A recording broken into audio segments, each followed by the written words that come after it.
¿Qué tal? ¿Qué tal? Muy buenas noches. Yo soy Ana María Salazar. Bienvenidos a este gabinete de seguridad. La generación Z, este grupo demográfico que conforman aproximadamente los nacidos desde mediados de los 90 hasta principios de los 2000 y que crearon una sociedad digital, dejaron de alzar la voz solamente por redes sociales y salieron a las calles. Su marcha inició en paz, pero una vez que pusieron un pie en la plancha del Zócalo, fueron recibidos con gases lacrimógenos. Araceli Rivera nos tiene la crónica de la manifestación de la generación Z.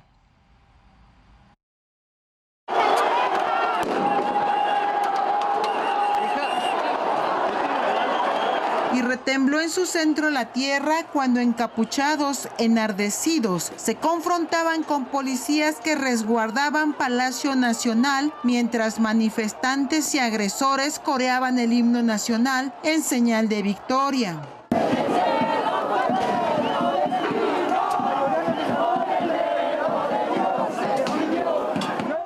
Luego de más de una hora de que encapuchados golpearon, patearon y martillaron las vallas metálicas que rodeaban Palacio Nacional, lograron derribar varias de estas protecciones y amenazaron con ingresar.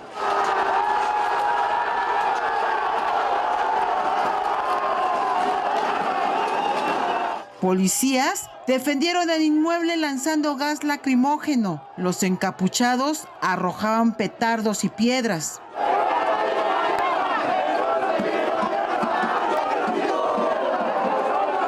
La marcha, convocada por jóvenes de la llamada generación Z, que partió a las 11 de la mañana del Ángel de la Independencia con dirección al Zócalo de la Ciudad de México, se realizaba en completa calma.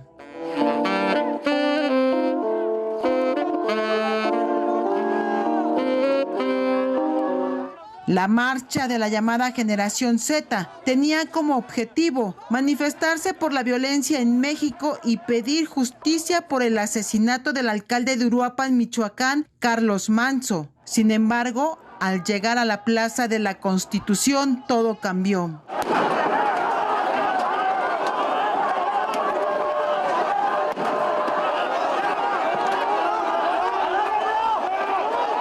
El secretario de Seguridad de la Ciudad de México, Pablo Vázquez, dio a conocer que el saldo de los hechos violentos en el Zócalo fueron al menos 100 policías y cerca de 20 civiles heridos, 20 personas detenidas y más de 20 remitidas. Vázquez informó que 26 policías ya fueron dados de alta. Otros 14 elementos continúan recibiendo atención médica especializada sin poner en riesgo su vida.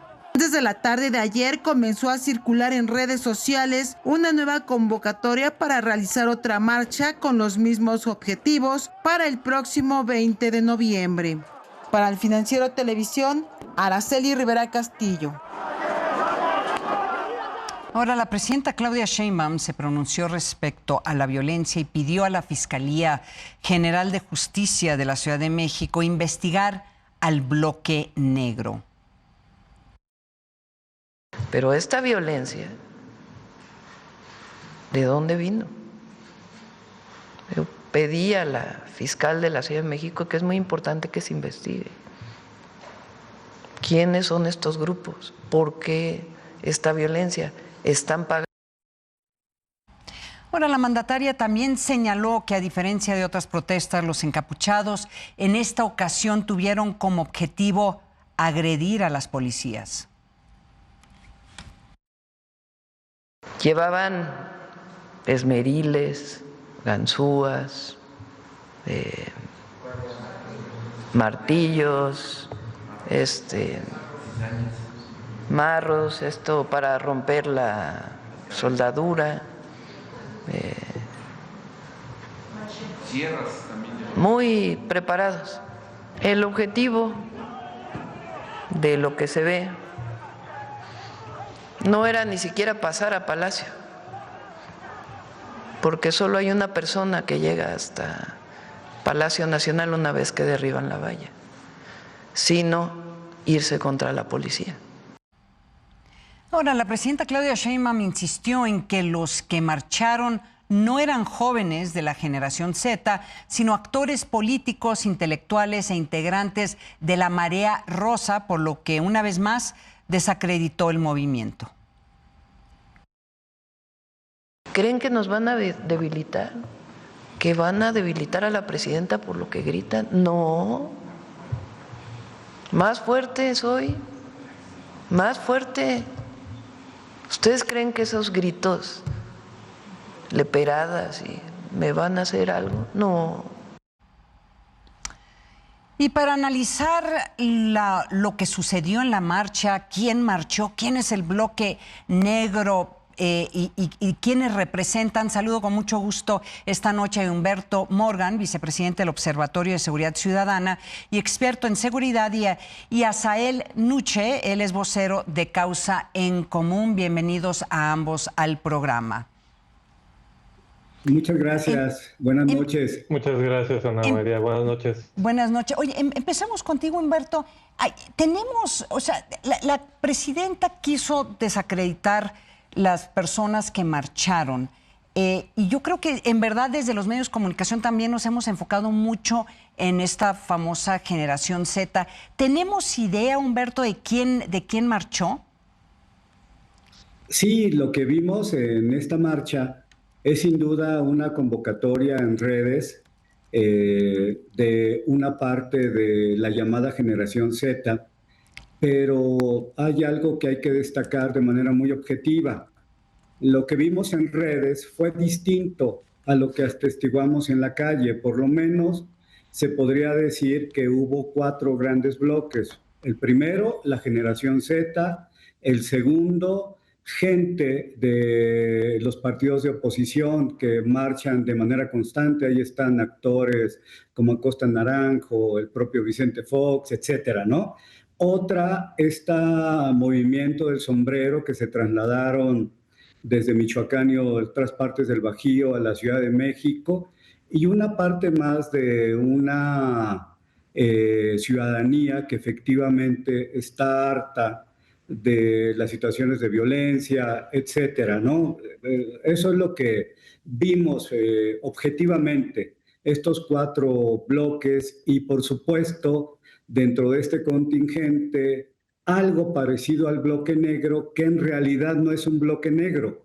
Los bloques negros tienen otras connotaciones, otras circunstancias, una apariencia distinta, y generalmente marchan en los movimientos de izquierda, no los de los derecha. Pero básicamente eso es lo que vimos, ¿no? Lo que pudimos atestiguar en redes, esta explosión de la generación Z, desde el punto de vista de este servidor y de muchos otros más colegas, coincidimos que no fue, digamos, la generación Z dominante en la marcha, ¿no? Desafortunadamente o afortunadamente, lo que vimos en la marcha fue una marcha de un número muy grande de adultos y también de adultos mayores.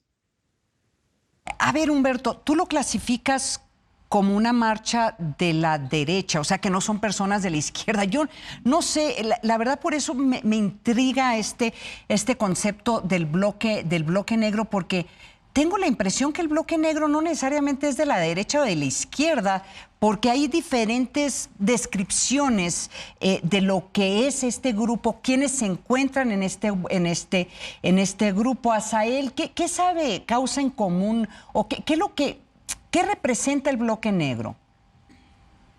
Sí, Ana María, creo que la pregunta es muy interesante y muy importante atenderla y presentar alguna evidencia, información que ya se ha dado a conocer. Yo retomaría el que durante la exposición de información reservada de la Sedena por el colectivo Guacamaya, se revelaron algunos informes que ya tenía la Sedena o el CNI sobre estos grupos, que en realidad no son un bloque, sino se tratan de por lo menos 18 organizaciones que ha identificado el Centro Nacional de Inteligencia.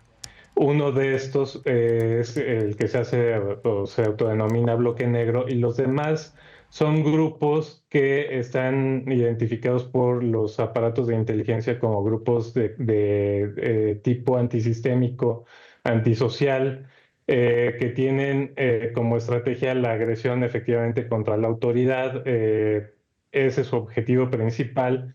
Y dentro de estos 18 grupos, el informe describe a 7 por lo menos que son de corte muy radical, que pues buscan justamente la confrontación directa con la autoridad y generar un efecto de represión por parte de la autoridad. Entonces, en realidad, sí, llama la atención la pregunta de la presidenta y el hecho de que llame a la Fiscalía de la Ciudad de México a investigar, porque el gobierno federal, por supuesto que cuenta con información de estos grupos, la tiene la Sedena, la tiene el CNI, seguramente la tiene el secretario de Seguridad Ciudadana, Omar García Harfuch. Están perfectamente identificados estos grupos. Muchos de ellos tienen vínculos o bases dentro de universidades públicas, de preparatorias públicas, algunos otros no. Y lo difícil de este tipo de organizaciones, Ana María, es que es muy fácil también de infiltrarlas, es muy fácil de generar copias o símiles de estos grupos que pueden incluso llegar a una violencia extrema, con el propósito justamente de que haya una reacción muy, muy, muy fuerte por parte del Estado. Entonces, a mí me parece que la información está ahí, ¿no? Y más bien la pregunta sería, ¿por qué no investiga la autoridad la actuación de estos grupos, quienes estuvieron realmente detrás de esta agresión dentro de la manifestación que se dio, que fue mayormente pacífica? Yo estuve ahí en algún tramo del Reforma, observé precisamente a los grupos manifestándose en completa paz, y fue hasta que llegaron al Zócalo que ya había presencia de estos grupos, aparentemente con la única intención, o eso es lo que todos observamos, de generar esta reacción violenta, ¿no?, por parte de la autoridad. Alberto, Asael tiene un punto que creo que es muy importante. Si alguien conoce quiénes son estos grupos, tendría que ser la presidenta Claudia Sheinbaum y el secretario Harfuch, porque él fue secretario de Seguridad Pública y ella fue la jefa de gobierno. O sea, no debería de sorprender que estos grupos de repente aparecieran. Hay que recordar que durante la administración de la entonces jefa de gobierno, Claudia Sheinbaum, hubo lo que se llamaba un bloque negro, pero que eran mujeres que protestaban de colectivos feministas, ¿sí? Y nadie los va a clasificar a ellas como de la izquierda o de la derecha. Pero aquí el problema es, sabiendo que había las probabilidades de este choque y además viendo las imágenes, que son personas que no es la primera vez que se enfrentan a policías o usan armas o tratan de tirar muros, lo que me sorprende es que el gobierno de la Ciudad de México no hubiera tomado más pasos como para amortiguar, o lo que se hacía en el pasado. Había grupos dentro de la Ciudad de México o dentro del mismo Gobernación donde hacían acercamientos con los diferentes grupos que protestan. Humberto. Ana María, primero tu primera pregunta, déjame decirte que el bloque negro efectivamente tiene una aparición, la primera en México, en la Ciudad de México, fue el 1 de diciembre de 2012, y después hubo una especie de remanso y volvieron a presentarse en su caracterización de mujeres en aquella marcha del 8 de marzo del 2019, con aquel lema de "no me cuidan, me violan", pero con características muy particulares. El bloque negro, de manera formal, es aquella reunión que se hace a través de redes, de mensajes cifrados, que tienen una tendencia específicamente de izquierda, porque son anarquistas y anticapitalistas. Esto es muy interesante, Ana María, que hay que identificar. Su protesta es una protesta simbólica. Por eso el romper las vidrieras de bancos, de cajeros, cosa que no sucedió curiosamente en esta vez. Y sí generar un tema de violencia, porque es un tema en contra del gobierno en turno.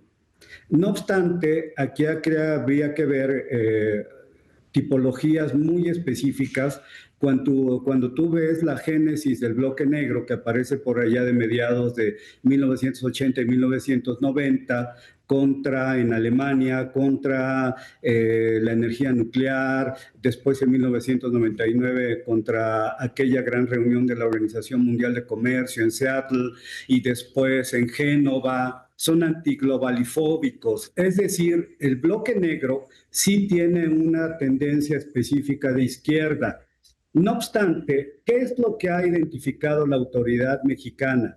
Primero, que estos grupos que están ubicados en ciertos lugares específicos, exprofesores de ciertas escuelas como el CCH Sur o como de algunas otras universidades públicas que ya no están activos en esas universidades, pero salieron de ahí, tienen una connotación específicamente ideológica y como su protesta es simbólica, de lo que tratan es de lastimar no solo el mobiliario público, sino también aquellos signos que representan el capitalismo, es decir, las grandes tiendas, las joyerías, los cajeros.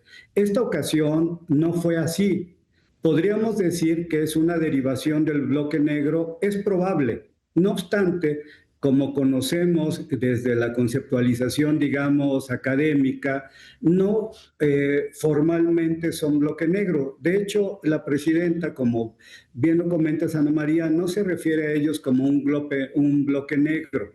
No obstante, lo que ha notado también en estas manifestaciones, por ejemplo, la pasada del 2 de octubre de este año 2025, es que hay un elemento que hoy se ha asociado a una parte también de la delincuencia. ¿Por qué? Porque delincuentes específicos se han sumado a este bloque y lo han utilizado como un escudo humano para poder robar, por ejemplo, el tema de la joyería Bizarro, ¿no? Donde detuvieron a una persona. Pero más allá de esta conceptualización académica, si quieres verlo así, Ana María, sí es muy importante identificar que estos grupos tienen una acción política específica. Por lo menos lo que vimos no fue la rotura contra estos símbolos, digamos, del capitalismo, los bancos, las tiendas comerciales, sino que fue una confrontación directa con la policía. Eso fue lo que fue. Sí, termina, perdón, Humberto, que te interrumpa. Lo que digo es que es una responsabilidad de la autoridad, tanto de la Ciudad de México como la federal, identificar quién son. Déjame comentarte, por favor, que desde 2019 existe un protocolo en la Ciudad de México que tiene 3 anillos, es decir, primero, el diálogo con los manifestantes. Segundo, la contención, es decir, no hagas destrozos. Y la tercera, pues evidentemente ya es esta parte de la detención. Aquí han pasado varias situaciones que distintos expertos han estado configurando, y es que desde nuestro punto de vista es necesario una actualización de los protocolos que tenga que ver con inteligencia primero. Tú bien lo comentabas, ya saben que va a suceder esto en las marchas. Probablemente no sepan.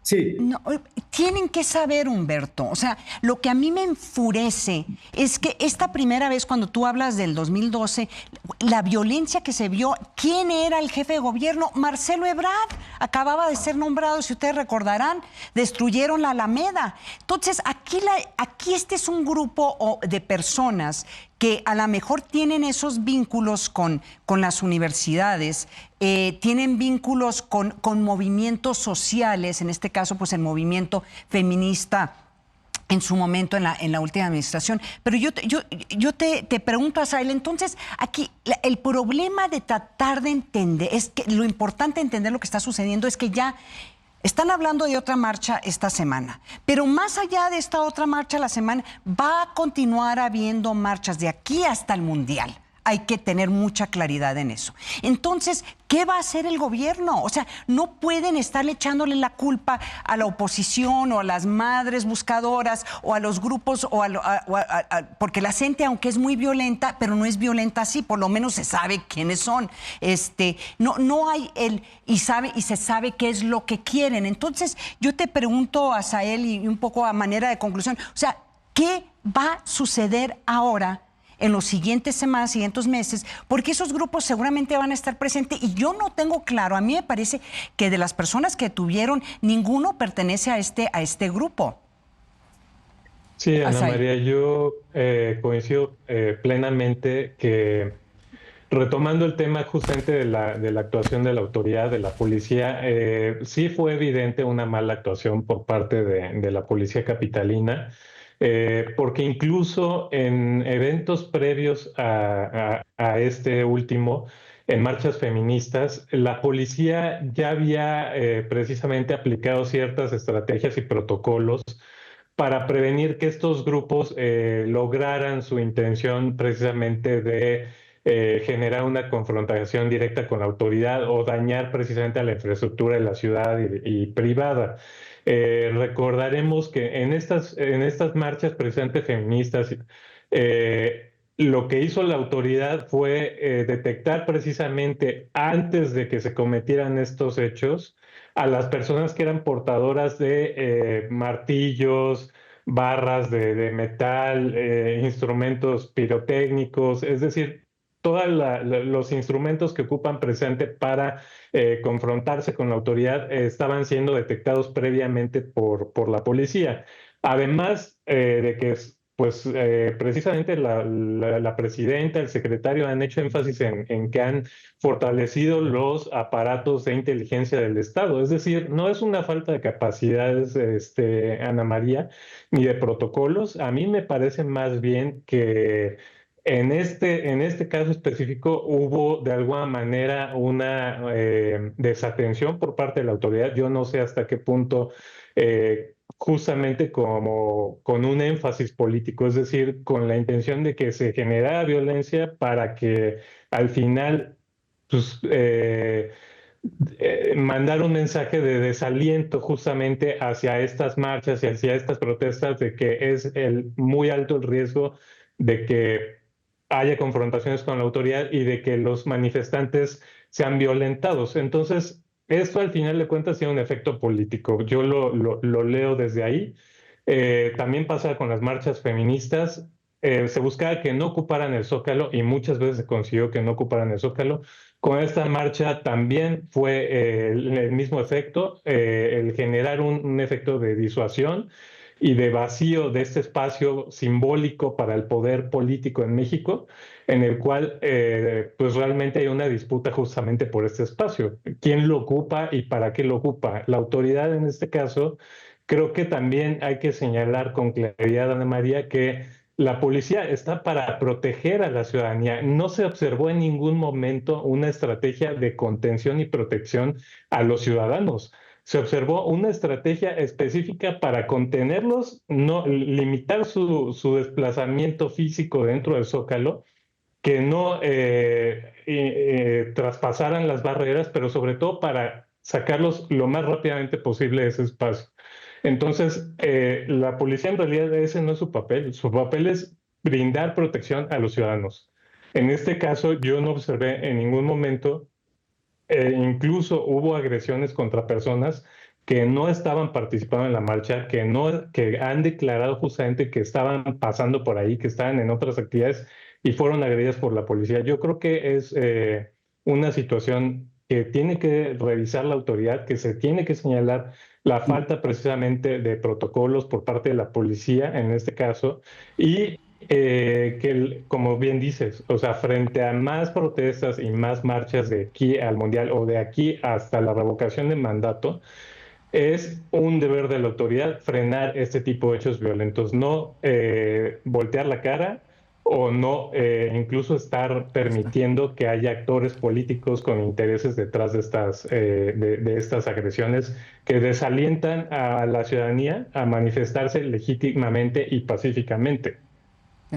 Pues miren, les agradezco, Humberto, Asael, no saben cómo les agradezco a los dos que nos hayan acompañado esta noche. Y obviamente vamos a estarle dando seguimiento a no solamente a lo que va a suceder en las marchas, en los siguientes movimientos sociales, en las siguientes semanas y en los siguientes meses, pero particularmente a ver cómo el gobierno de México, la presidenta Claudia Sheinbaum, cuál va a ser la estrategia para poder enfrentar este tipo de violencia, porque obviamente el impacto de esas imágenes se vieron alrededor del mundo. O sea, fue impactante. A mí sí me extrañó cómo fueron los medios internacionales recogieron esta imagen de una Ciudad de México descontrolada. Había gente que estuvo hasta anunciando, ya están a punto de entrar al Palacio, que no era cierto. Pero sí es un tema importante para la presidencia rumbo al Mundial. Les agradezco a los dos por acompañarnos esta noche. A ti. Gracias, muchas gracias. Un saludo. Muchas gracias. Miren, de hecho, esta semana... el viernes pasado publiqué, no fue el jueves, entre jueves y viernes, antes de la marcha del sábado, publiqué una columna que se titulaba No va a haber mundial, no va a haber mundial. Y más que nada era el canto que estaban llevando a cabo en esa semana los maestros de la CENTE, que básicamente tienen sus protestas, están buscando abrogar las reformas educativas y la ley del ISSSTE. Esto, obviamente, esas protestas de la semana pasada sucedieron el mismo momento en que el gobierno de México estaba haciendo su presentación oficial del Mundial del 2026. ¿Por qué subrayo eso y por qué mis comentarios de que va a haber marchas de ahora en adelante hasta el Mundial? Porque los grupos, los movimientos sociales, no solamente en México, sino posiblemente en Estados Unidos y Canadá, saben que si hay un momento en que un gobierno les pone atención es cuando está a punto de suceder un evento con la categoría y que atrae la atención mundial. Y obviamente los medios de comunicación alrededor del mundo ya le están poniendo atención a México, porque el Mundial que se lleva a cabo el año que entra, en junio, es el momento perfecto, no solamente para la generación Z, sino porque también estuvieron en esta marcha las madres. Creo que hubo un contingente, no sé si de madres buscadoras, pero sí hubo en otras partes del país contingentes de médicos, pacientes, porque no hay suficientes recursos. Hubo un contingente del movimiento del sombrero, que la presidenta tampoco ha querido reconocer que hubo un contingente importante de este grupo, en donde estos movimientos van a tender a enrarecerse, a volverse más violentos, porque saben que una de las únicas formas en que el gobierno les va a poner atención es protestando cuando los medios de comunicación mundial le esté poniendo atención a México. Y eso fue lo que pasó este fin de semana. La presidenta obviamente expresó preocupación sobre esto. Hasta el mismo presidente Donald Trump, cuando se le pregunta, y ahorita vamos a hablar sobre esto más adelante, si estaría interesado en llevar a cabo un operativo en México, y él dijo, pues estoy interesado, pero al mismo tiempo él dice, porque estoy viendo lo que pasó en México este fin de semana. Estaba hablando sobre eso, sobre las marchas. Entonces hay que ponerle mucha atención, y yo sí creo que el cántico de aquí en adelante va a ser no va a haber mundial, no va a haber mundial, hasta que el gobierno pues decida o sentarse a negociar con estos grupos, o por lo menos conversar con ellos y tratar de reconocer que tal vez de lo que se quejan o sus demandas tiene algo en realidad. Nos vamos a una pausa, pero antes les comparto la siguiente frase. La cosa más difícil es conocernos a nosotros mismos. La más fácil es hablar mal de los demás. Tales de Mileto, filósofo y matemático griego. Vamos a un corte.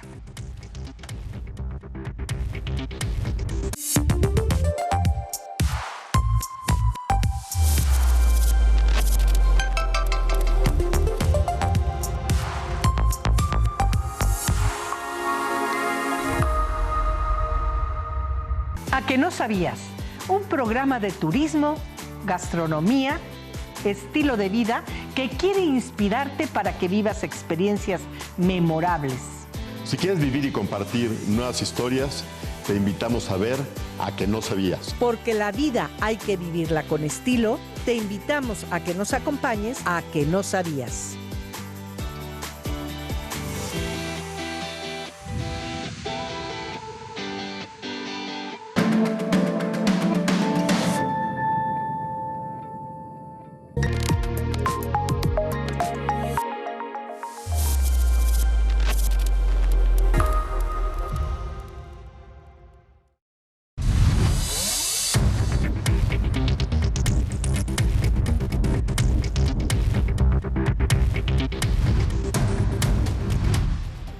Gracias por continuar con nosotros en este gabinete de seguridad. Mire, autoridades europeas presentaron los resultados de un amplio operativo internacional contra una red mexicana que movilizaba drogas a través de varios países del continente.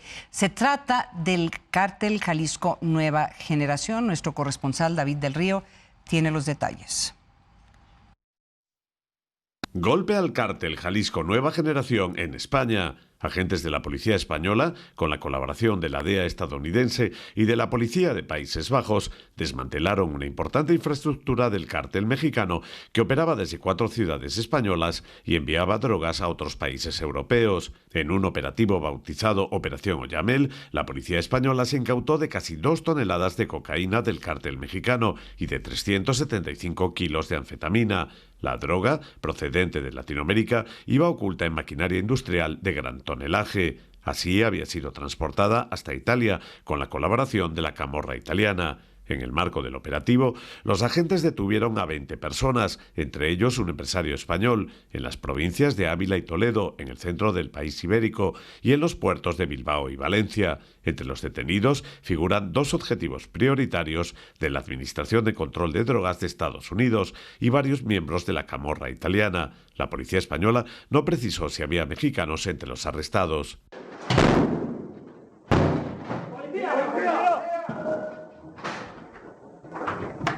¡Policía! ¡Policía! ¡Al suelo! ¡Tírate! ¡Tírate! ¡Tírate! ¡Manos atrás!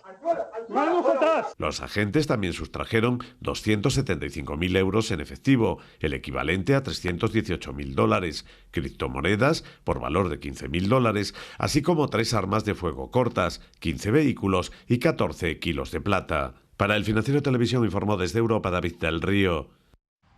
Y en Estados Unidos, el FBI desmanteló una red internacional de cocaína ligada al cártel de Sinaloa y a grupos colombianos dirigido, vea usted, por el exatleta canadiense Ryan Wedding. Autoridades informaron que este sujeto movilizaba 60 toneladas anuales hacia Los Ángeles, operaba asesinatos de testigos y publicaba datos para localizarlos.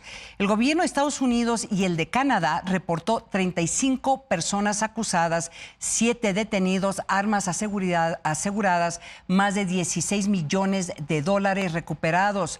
Además, elevaron a 15 millones la recompensa para capturarlo. Lo que lo hace tan interesante este caso es que este es un atleta canadiense, fue a las Olimpiadas, creo que de Los Ángeles, y ahora se dedica al tráfico de cocaína, no solamente hacia Estados Unidos, sino para Canadá. Ahora, el presidente de los Estados Unidos, Donald Trump, no está contento con la lucha de México contra el narcotráfico. Subrayó que no intervendrá militarmente en el país, pero externó una vez más sus intenciones de lanzar ataques para acabar con los cárteles. I've been speaking to Mexico. They know how I stand. We're losing hundreds of thousands of people to drugs. So now we've stopped the waterways, but we know every route. We know every route. We know the addresses of every drug lord. We know their address. We know their front door. We know everything about every one of them. They're killing our people. That's like a war. Would I do it? I'd be proud to. I'd probably go into Congress and say, hey, and you know what? The Democrats and the Republicans would both agree, unless they're crazy. They are a little crazy on the Democrat side. But we have lost hundreds of thousands of people a year, death. And that's not talking about family destruction, that's talking about death. And much of it comes through Mexico. So let me just put it this way. I am not happy with Mexico, okay? Thank you very much. Lo interesante también de este capo canadiense es que la conferencia de prensa que se llevó hoy miércoles, es que señalaron las autoridades que es muy probable que esté en México protegido por el cártel de Sinaloa. Ahora, al respecto a estos comentarios que hizo el presidente Trump, la presidenta Claudia Sheinbaum reiteró que no habrá ni intervención militar ni acciones unilaterales por parte de los Estados Unidos. No va a ocurrir. De hecho, después hubo una aclaración. Yo le he dicho en todas las ocasiones que podemos colaborar, que nos pueden ayudar con información que ellos tengan, pero que nosotros operamos en nuestro territorio, que nosotros no aceptamos una intervención de ningún gobierno extranjero. Y ahora, como parte de sus operativos contra el narcotráfico, el Departamento de Estado de los Estados Unidos designará al Cártel de los Soles, el cual aseguran es responsable de violencia en todo el hemisferio y está dirigido por el presidente de Venezuela, Nicolás Maduro, como organización terrorista extranjera. El secretario Marco Rubio dijo que la medida tendrá efecto a partir del 24 de noviembre, este jueves. Y luego de que Donald Trump dejara entrever que estaba dispuesto a sostener un diálogo con su homólogo Nicolás Maduro, el presidente de Venezuela declaró que su gobierno mantiene la posición invariable de dialogar cara a cara. Todo esto en medio del despliegue militar de Estados Unidos en aguas internacionales. Y es que desde septiembre, Estados Unidos ha llevado a cabo al menos 21 ataques contra presunto narcolanchas, tanto en el Pacífico como en el Caribe, resultando en más de 80 muertes, según el Pentágono. Mire, esas imágenes siempre me siguen impresionando. Y para hablar sobre cómo ha cambiado la estrategia de cooperación internacional para enfrentar organizaciones criminales, no solamente que afectan a Estados Unidos, sino afectan México, Colombia, Venezuela y Europa. Saludo con mucho gusto al embajador Jorge Lo Mónaco. Él es diplomático de carrera, tiene una experiencia de 30 años, fue el representante de México ante la Organización de la Prohibición de las Armas Químicas, estuvo embajador en los Países Bajos, fue el representante permanente de México en la Organización de los Estados Americanos, también sabemos y sé que trabajó en la Embajada de México en Washington, fue el cónsul de Miami. Embajador, han pasado, ¿qué serán? 20, 25 años en donde estamos viendo un cambio dramático en la forma en que Estados Unidos está viendo estas organizaciones criminales en un momento en donde al clasificarlos como grupos terroristas le permite tomar decisiones más unilaterales y menos en el ámbito bilateral o multilateral. Esta estrategia, embajador, ¿cómo entender hacia dónde va? Porque yo lo que veo, embajador, es que está rompiendo toda capacidad de Estados Unidos de poder colaborar con otros países. Bienvenido al programa. Muchas gracias por la invitación. En efecto, estamos viendo un mundo distinto en muchos sentidos y en muchas regiones, y específicamente en el tema del narcotráfico. Es un tema que evidentemente le preocupa a los estadounidenses, es un tema con un gran rédito electoral, desde luego, y el presidente Trump y su administración han encontrado una manera de darle la vuelta quizás a algunos de los límites internos que tenía para operar. La designación de los cárteles como organizaciones terroristas tiene un impacto interno, es un asunto interno estadounidense, no tiene mayor consecuencia afuera, me refiero en el marco legal. Es una manera de tener mayor flexibilidad, libertad, no tener que pasar por una serie de protocolos de las agencias de seguridad, no tener que pasar por el Congreso al momento de tomar acciones que pueden ser o no contra los narcotraficantes o pueden ser una excusa para tener otro tipo de injerencia en otros países. Creo que el caso de Venezuela es claro. Si el argumento de que están atacando estas lanchas para detener el flujo del fentanilo, que es lo que pone en riesgo la seguridad de Estados Unidos, pues no se sostiene porque el fentanilo no viene por el Caribe y no viene por Venezuela. Me parece a mí que forma parte de una estrategia que tiene que ver con la posición de Estados Unidos con respecto al régimen de Maduro y puede o no ser la puerta de entrada para un cambio de régimen. Ahora, lo preocupante también, embajador, es cómo estamos viendo el enfoque del gobierno de Estados Unidos en tratar de identificar no solamente las personas que operan estas organizaciones criminales en México, pero quienes están operando por ejemplo, en el caso de Brasil, ahora Jalisco Nueva Generación, que la verdad que a mí me parece es una novedad, porque hay que recordar que era el cártel de Sinaloa el que tenía la presencia internacional más importante en el tráfico de cocaína, pero tenemos ahora Jalisco Nueva Generación y estas detenciones que se hicieron en España y este caso tan extraño, pero también creo que es una señal de algo de este atleta canadiense que ahora es jefe de una organización criminal en donde, donde estuvieron presentes en la conferencia de prensa un representante, o si no el comisionado de policía de Canadá, el FBI, o sea, hablando de cómo este individuo ahora traficaba con cocaína desde México por Estados Unidos y después esa cocaína supuestamente entra a Canadá. Entonces aquí también lo difícil para México también es cómo se ha, qué terrible decirlo, internacionalizado estas organizaciones criminales. Entonces eso crea otra dificultad de coordinación, embajador. En efecto, bueno, lo que estamos viendo, lo que hemos visto desde hace décadas es que si algo tienen las organizaciones del crimen organizado es una capacidad de adaptación incluso mayor que la de los estados, los actores estatales.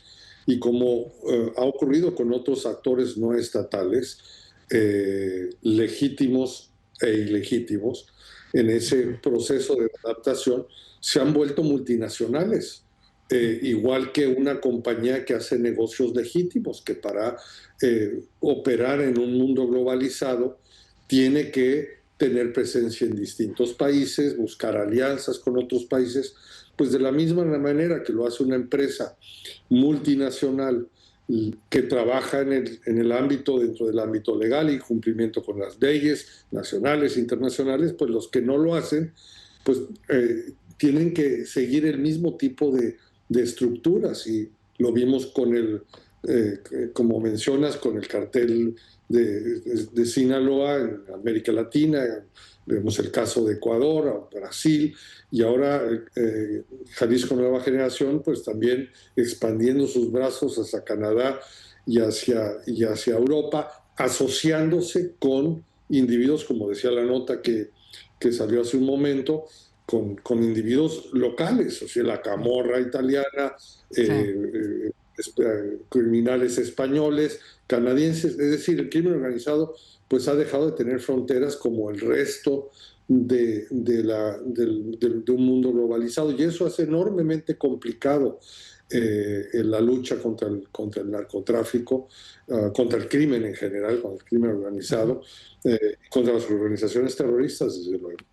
Y el otro aspecto de esto, Jorge, es cómo se militarizó la estrategia. O sea, no solamente en México, es decir, que se militarizó la estrategia del combate a estas organizaciones criminales, pero el caso de Estados Unidos, cuando le preguntan al presidente Donald Trump si enviaría tropas o si estaría dispuesto a hacer un operativo unilateral, no están hablando de tropas, Jorge. Lo que está pasando en el Caribe, la justificación de esta gran presencia militar en el Caribe es para enfrentar estas lanchas rápidas, que en verdad no necesitas tener ese despliegue militar, pero justifican esa presencia, por supuesto, porque están atacando estas lanchas rápidas, pero son militares, o sea, ya no es la Guardia Costera, ya no son, o sea, es una estrategia en donde el uso de las Fuerzas Armadas no se cuestiona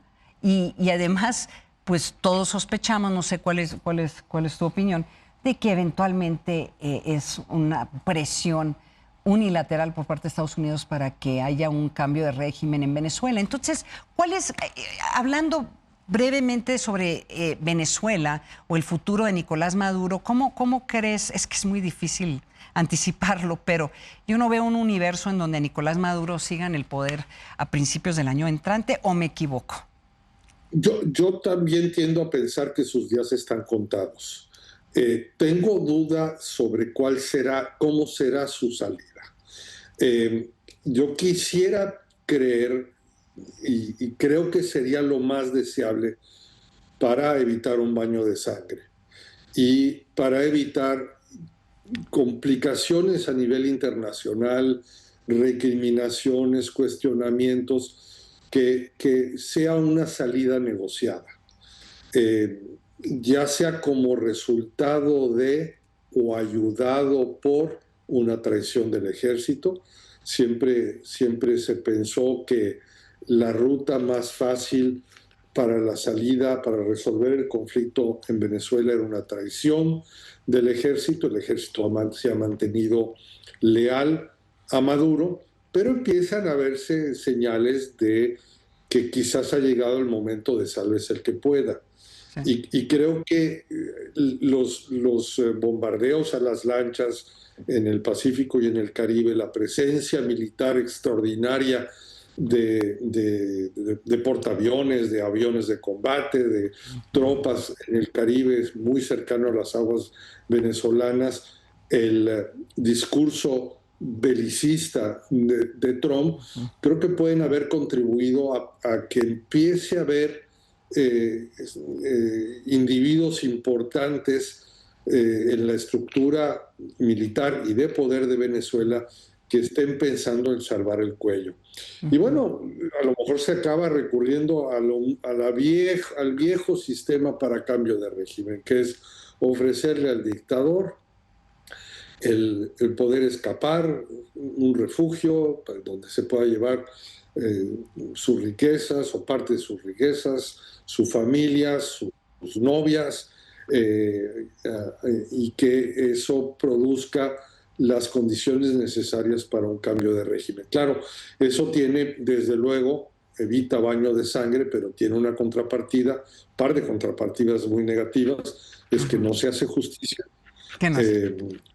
No hay justicia cuando hay esos arreglos, y también que el sucesor o sucesora no necesariamente sea el individuo más apropiado, el que el pueblo que ha estado reprimido necesita, sino el que la fuerza ocupante, la interviniente se siente más cómoda. Digamos, la vieja frase de es un hijo de P, pero es nuestro hijo de P.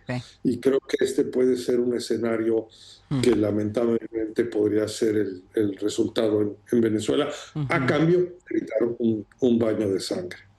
Me parece a mí que por ahí podrían ir los tiros, ahora sí, nunca mejor dicho. No, y escuchando tus comentarios, tal vez eso explica porque esta semana el gobierno de Estados Unidos también nombró el Cártel de los Soles, que sabemos que es un cártel que está liderado por generales venezolanos. A lo mejor es también los identifican ahora, los nombran como una organización terrorista. Entonces, a lo mejor es otra forma de presionar a los militares venezolanos. Embajador Jorge Lomónaco, no sabes cómo te agradezco que nos hayas acompañado esta noche en Gabinete de Seguridad. Un placer. Gracias, embajador Jorge Lomónaco. Nos vamos a otra pausa, pero antes les comparto la siguiente frase. Quienes creen que el dinero lo hace todo, terminan haciendo todo por dinero. Voltaire, escritor francés. Vamos a un corte.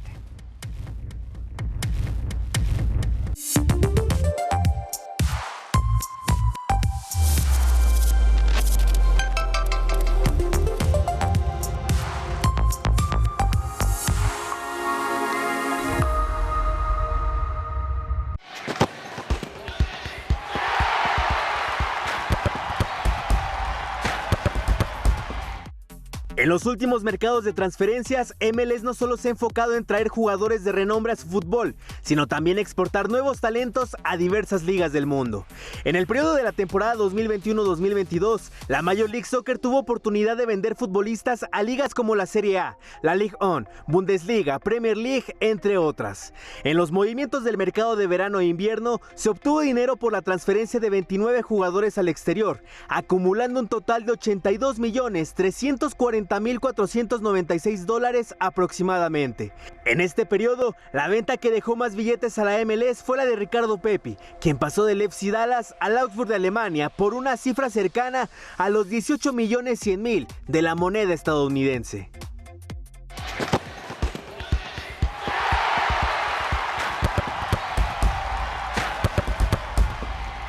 ¿Qué tal, amigos de Factor FinTech? Este domingo hablaremos de formar, conectar e incluir el reto financiero del sector empresarial.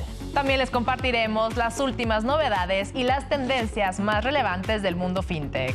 En el estudio nos acompaña Adal Ortiz, presidente de la Coparmex Ciudad de México. No se lo pierdan este domingo por El Financiero Televisión. Ahí nos vemos.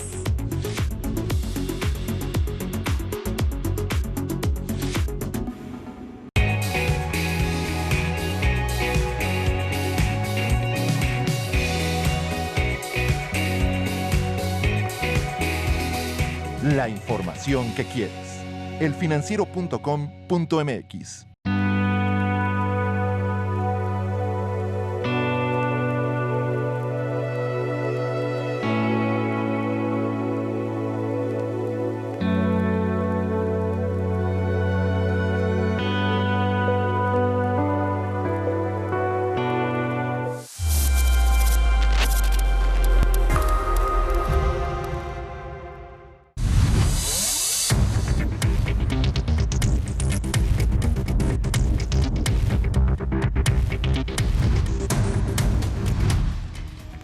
Gracias por continuar con nosotros. Yo soy Ana María Salazar. Mire, no solamente el presidente Donald Trump expresó preocupación de lo que está pasando en México por lo que él vio de estas marchas del fin de semana, pero como les había comentado, el mundo le está poniendo mucha atención al país. Ahora, el gobierno de Canadá emitió una alerta a sus ciudadanos sobre los riesgos de viajar a México. Señala altos índices de violencia, presencia del crimen organizado en toda la República Mexicana y altos índices de secuestro. El informe de Ottawa declaró alerta máxima, con algunas excepciones, en Chiapas, Chihuahua, Colima, Guanajuato, Guerrero, Jalisco, Michoacán, Nayarit, Nuevo León, Tamaulipas y Zacatecas, y hizo énfasis particular en Sinaloa y Sonora. Lo que es interesante de esta lista es que en dos de esos estados, Jalisco y Nuevo León, es donde va a haber Juegos del Mundial.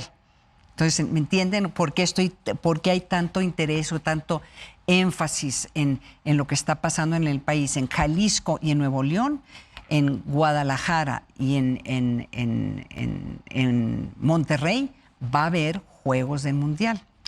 En fin, vamos a ver qué pasa. Una jornada ecuestre terminó en tragedia, esto en Parral, Chihuahua, donde un enfrentamiento armado en la pista de caballos del hipódromo Santa Teresa dejó al menos 8 muertos y varios heridos. Testigos grabaron el momento en que sicarios disparan durante una carrera y se desata el pánico entre los asistentes, quienes huyen y se esconden donde pueden.